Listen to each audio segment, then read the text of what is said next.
ദുഃഖഭാരം ചുമക്കുന്ന ദുശഗുണമാണു ഞാൻ അങ്ങനെയെല്ലാം ചിന്തിച്ചോണ്ടിരിക്കുന്നു. എക്സ്പ്രഷൻ കണ്ടപ്പോ തോന്നി അങ്ങനെയൊക്കെ തോന്നും. എന്ന് ആലോചിച്ചിരുന്നേ ഒന്നുമില്ല. പിന്നെ അതെ, ഞാൻ സ്റ്റെല്ല ചേച്ചിയുടെ വീട്ടിൽ പോണു. ഒരു മീറ്റിംഗ് ഉണ്ട്. ഞങ്ങളെ ലേഡീസ് അസോസിയേഷൻ കാര്യമായിട്ടൊരു പരിപാടിയൊക്കെ പ്ലാൻ ചെയ്യുന്നുണ്ട്. എന്തൊക്കെയാണ്? സമ്മർ വെക്കേഷൻ അല്ലേ?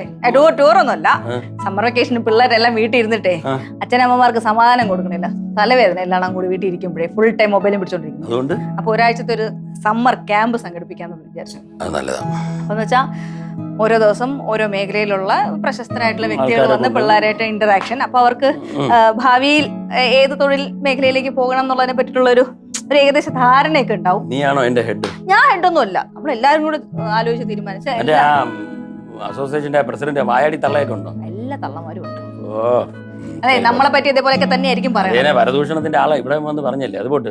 പിന്നെ ഇത് വരദൂഷണമല്ല, നല്ല കാര്യത്തിന് വേണ്ടി ചെയ്യുമ്പോൾ നല്ലത് ചിന്തിക്കും. ആളുകളുടെ പ്രശ്നം ഇതാണ്. സ്ത്രീകൾ എന്ത് പറഞ്ഞാലും നിന്നെ അല്ല പറഞ്ഞത്, അവരുടെ കാര്യം. അവരുടെ കാര്യമാണ് ഇങ്ങനെ പറയുന്നത്. മോശമല്ലേ? ഞാൻ ഇപ്പൊ പറഞ്ഞില്ലല്ലോ. എന്താണ് പരിപാടി? ക്യാമ്പ് നടത്താൻ പോകുന്നു. അപ്പൊ അതിന്റെ കൊച്ചു പിള്ളേർക്ക് 4 വയസ്സ് മുതൽ 15 വയസ്സുള്ള പിള്ളേർക്കാണ്.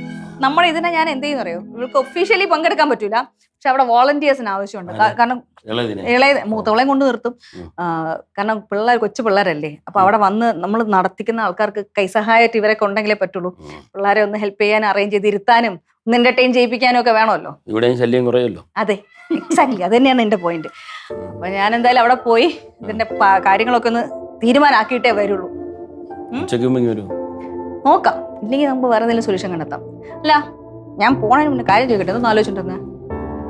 ഒന്നുമില്ല മണി, ഓഫീസിലെ കാര്യങ്ങൾ ആലോചിച്ചോണ്ടിരിക്കുകയായിരുന്നു. നിങ്ങളോട് ഞാൻ പലപ്പോഴും പറഞ്ഞിട്ടുണ്ട് ഓഫീസിലെ കാര്യം ഇവിടെ വന്നിരുന്ന് ആലോചിക്കരുതെന്ന്. അത് വിട്. അതിന് പകരമായിട്ട് വീട്ടിലെ കാര്യം ഓഫീസിൽ ഇരുന്ന് ആലോചിക്കോ? പിന്നെ ഓഫീസിൽ ഞാൻ നിന്റെ കാര്യമല്ല ഞാൻ ആലോചിക്കും. അതാണ് പ്രശ്നം. ഓഫീസിൽ ഇരുന്ന് ഓഫീസിലെ കാര്യം ചെയ്താൽ വീട്ടിലെ കാര്യം ആലോചിച്ചു. വീട്ടിൽ ഇരുന്ന് ഓഫീസ്, നിങ്ങളുടെ പ്രശ്നം ഇതാണ്. എന്തൊക്കെ ആലോചനയാണെങ്കിൽ ഓഫീസിലെ കാര്യം കൃത്യമായിട്ട് ഞാൻ നടത്തുന്നുണ്ട്. അതിലൊന്നും ഒരു സംശയം വേണ്ട. അപ്പൊ അവിടെ ഇരുന്ന് ചെയ്ത് തീർത്തിട്ട് ഇങ്ങോട്ട് വന്നാൽ മതി, കേട്ടല്ലോ. സമയമായില്ല, ഇനിയുണ്ട്. ചായ ഇട്ടതുണ്ടോ? ഇല്ല. വേണ്ട. പിന്നെ എവിടെ രണ്ടെണ്ണം? അവിടെ ഉണ്ട്.